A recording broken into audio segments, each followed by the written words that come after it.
Democrat in pole position. One Nation now ahead of Labor. What does it mean for the party's plans to win big in Western Sydney? And will we see Pauline as PM? A legal battle over the video at the centre of the case against two former Bankstown nurses, why lawyers want it thrown out. Sydney property prices plunge, the suburbs seeing the biggest busts. Next stop, more delays. Another blow for the Metro that's meant to service the new Western Sydney airport.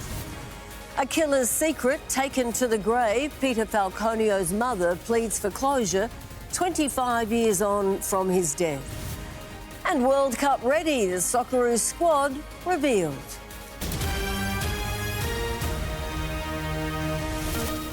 This is 10 News Sydney with Sandra Sully.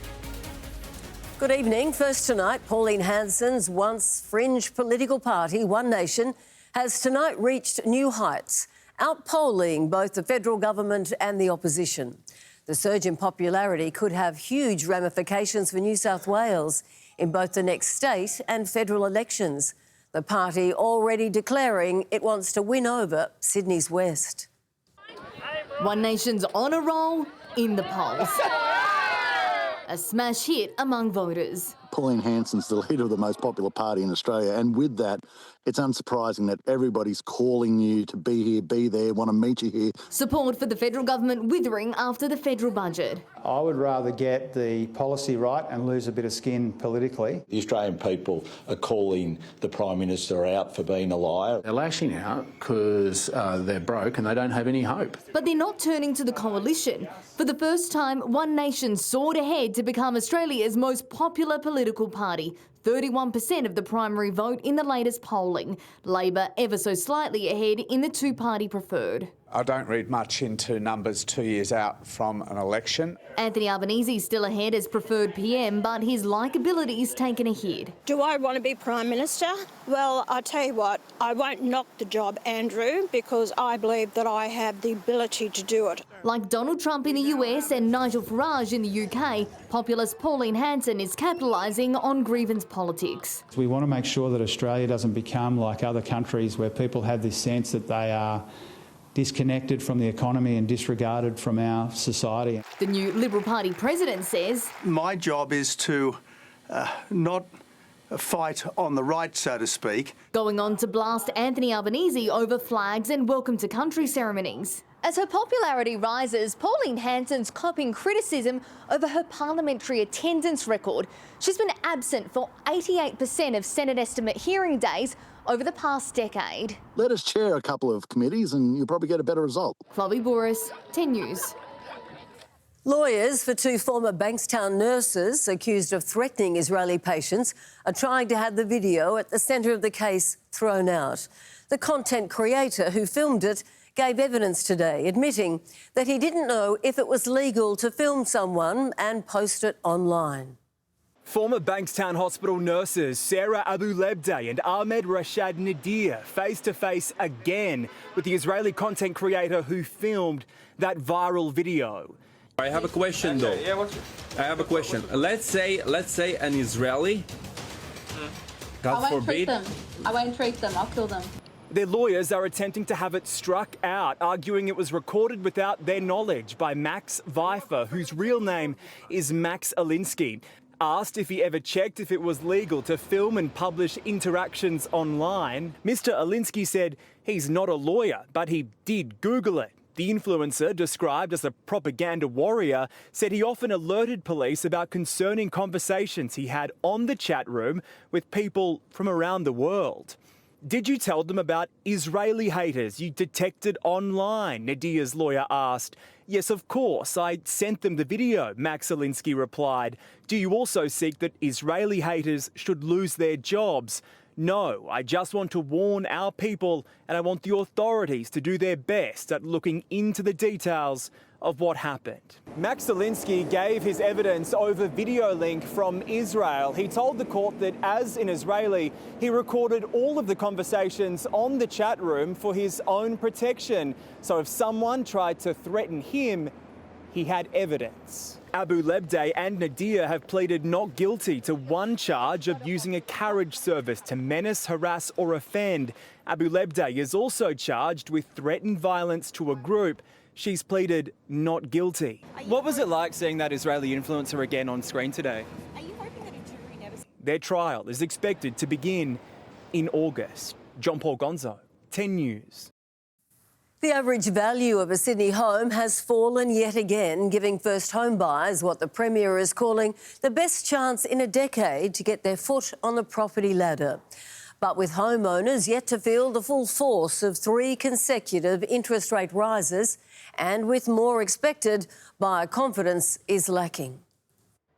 Hot property up for sale, but fewer people are buying, despite the median price of a slice of Sydney's paradise being $2,500 cheaper than last month. It's now $1.23 million after falling for the 3rd consecutive time. The value of an eastern suburbs home dropping by more than 3%, 2.5% in the inner west and 2% in Ryde alone, but increasing in and just south of the CBD. We've seen 3 consecutive rate hikes from the RBA.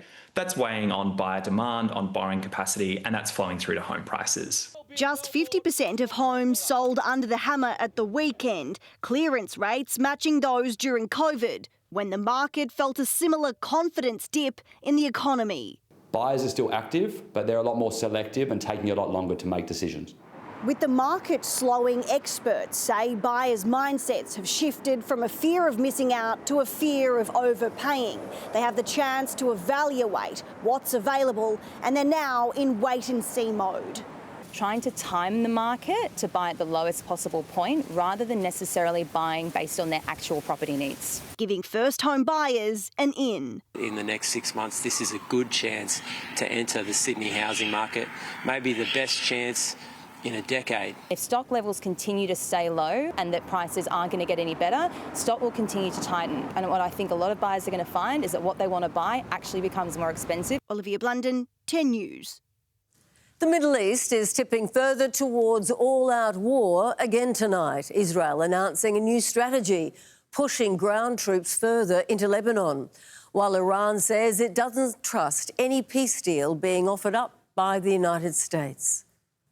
An Israeli flag now flies above Beaufort Castle, a Crusader relic nearly 1,000 years old. Israel's ground troops have not been this far north this century, but they plan to go further. The capture of Beaufort is a dramatic change in our policy, says Israel's Prime Minister. We are taking the initiative. We are operating on all fronts. All of this under what is supposed to be a ceasefire.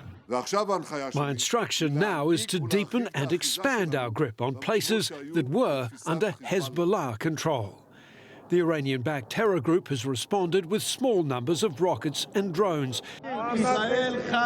Israel's far-right National Security Minister, last seen taunting members of the Gaza Peace Flotilla, is now urging his Prime Minister to flatten the Hezbollah stronghold suburbs in southern Beirut. More than 1 million Lebanese have been displaced from their homes. Meanwhile, oil prices are up again as Donald Trump's peace initiatives with Iran stutter once more. We have absolutely no trust in the enemy's words and promises, says Iran's chief negotiator. We will not approve any agreement until we're certain Iran's rights have been secured. We are now into the 5th month of this 4-week conflict. Hugh Riminton, 10 News. The Western Sydney Airport is already set for takeoff without a metro, but passengers might be waiting at the station even longer than first thought. More delays pushing the $11 billion project further off track. But the Premier was back to school today, talking up another project building momentum. The Premier back where it all began. Do you know, I went to this school. I'm a couple of years above you, but it's good to be back at Mortdale Public School and not run the risk of getting a detention. These days, he's playing teacher's pet, giving 25,000 educators on temporary contracts permanent jobs. We have now far exceeded our election commitment. But in other areas, the government is falling behind. The Western Sydney Airport Metro at risk of more delays. Possibly. I don't have a date at the moment. We've had challenges with the builders on that project. A $2 billion cost dispute with the contractor WeBuild. The resulting go slow and other construction headaches could see the finish line extend into 2028, confidential documents reportedly reveal. That's on top of a subcontractor scandal which saw labour hire company Futureform kicked off the job. This project was supposed to be open in time for the airport opening. Now it's an international embarrassment. From October, when passenger flights take off, a free shuttle stopgap will connect the new airport with heavy rail at St Mary's. A 30-minute commute, double what it could take on a metro. The opposition warns that more delays mean more expenses, but the government insists standing its ground will save taxpayers in the long run, because giving in would set an expensive precedent for other projects in its $30 billion infrastructure pipeline. While it may be slow going, the next metro milestone is just around the bend, the first of the trains finally to arrive later this month. Tallulah Thompson, 10 News. It is the first day of winter and the first storm of the season is brewing. So let's bring in our own meteorologist, Josh Holt now. And Josh, the winds are certainly set to pick up. Yeah, right on cue, isn't it? The change of season and the first winter storm with severe weather warnings in place across 4 states of Australia as we go to air tonight. More on that in a moment. First of all, the scenes that unfolded for the first day of winter across Sydney. As you can see, those leaves turning that beautiful colour of red and orange in and across parts of the city this afternoon. The blue skies in the background. Unfortunately, those blue skies will come to an end. First thing tomorrow morning, we are expecting some showers across areas of Sydney. The good news is they will clear through tomorrow afternoon and also evening. We're also seeing the snowmaking really ramp up across our southern ranges, and you can see here across Perisher earlier today, they were trying to do their best work. Of course, it is the kick-off to the ski season this weekend, but unfortunately, it's not very good news. We've had little to no natural snowfall thus far, and we do have plenty of rain on the way for the Alps, so that rain could wash away a lot of that man-made snow. Let's now take a look at the low-pressure system in the Southern Ocean. As you can see here, we've got that circulation spinning up just to the south of South Australia currently. Moving into the damaging winds, as you can see, we've got these yellow shaded areas across South Australia, Victoria, New South Wales, for damaging winds with those possible gusts over 90 kilometres per hour across the southern ranges in New South Wales, southern tablelands, and even through parts of the central tablelands and Blue Mountains. You can see that rain band shifting across southeastern Australia as we go from Monday into Tuesday, spreading into New South Wales, across southern inland areas, through our central parts, and even across Sydney first thing Tuesday morning. As we take a look at the temperatures today, we hit 18 degrees for the first day of winter in Richmond, 19 in Penrith, and 19 the top in Parramatta as well. What does the rest of the week have in store? And the long weekend, all the details, 5 to 6. See you then. Thank you, Josh. One of the so-called ISIS brides charged with terrorism offences is accused of attempting to indoctrinate her own children with radical views, as well trying to recruit Australians. Details of the case against the Melbourne woman emerged as she fights for bail. Her lawyer telling a magistrate she does not support Islamic State. Rayyan El-Houli spent 8 months living in Melbourne's northern suburbs. She lost her freedom 4 days ago amid serious allegations of being involved in terrorism. But now the mother of 4 wants her freedom back. We can't make any comment after beyond what we said in the court. The 34-year-old is accused of supporting the killing of non-ISIS members and attempting to indoctrinate her own children with radical views. She's also been accused of attempting to recruit Australians to join her in Syria, where she travelled to in 2013. But her lawyer told the bail hearing the mother has different beliefs. She renounces ISIS and violent jihad. She wants nothing to do with it, not now, not in the future, not directly or indirectly. Chief Magistrate Lisa Hannon read from the prosecution's submissions describing the evidence against Ms El-Houli as extremely concerning. She travelled to Syria for the purpose of joining ISIS and while there, held radicalised views and married a number of members. She repeatedly expressed views supporting the killings and serious injury of non-believers. She only only left when the caliphate was defeated and not as a result of a change in views. Elle Hooley was remanded in custody and she'll be psychologically assessed this week from prison. Her lawyer telling the court she is a highly traumatised individual and it's become a struggle to hold her life together. The bail application was adjourned. Ms Elle Hooley's legal team will seek advice about the risk she poses if she was released back into the community. Sophie Jacobson, 10 News. Tara Rushton joins me now at the desk to preview tonight's sport. And Tara, the Rabbitohs set for a triple bunny boost. Well, Sandra, hopefully their injured guns will be right for the picking when they face Manly on Thursday night. So can Brandon Smith, David Fifita and Campbell Graham break their two-match losing streak? The Matildas' golden generation are here to stay, while Steph Catley and co are irreplaceable at next year's World Cup. And watch out, the Medicab's about double subs coming up and perhaps a driver who might have his licence revoked. We'll have all the reaction to that in sport and, of course, more on the Socceroos World Cup squad that's been named. Indeed, we can't wait. Thanks for that, Tara. We'll see you soon. As we said, the Socceroos World Cup squad has been revealed. That's coming up.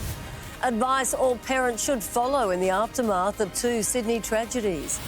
A mother's plea for answers 25 years after the murder of British backpacker Peter Falconio. The massive swarm of Arsenal fans turning the streets of London into a sea of red. And a rough day for this pup, the rescue mission to save a dog in distress.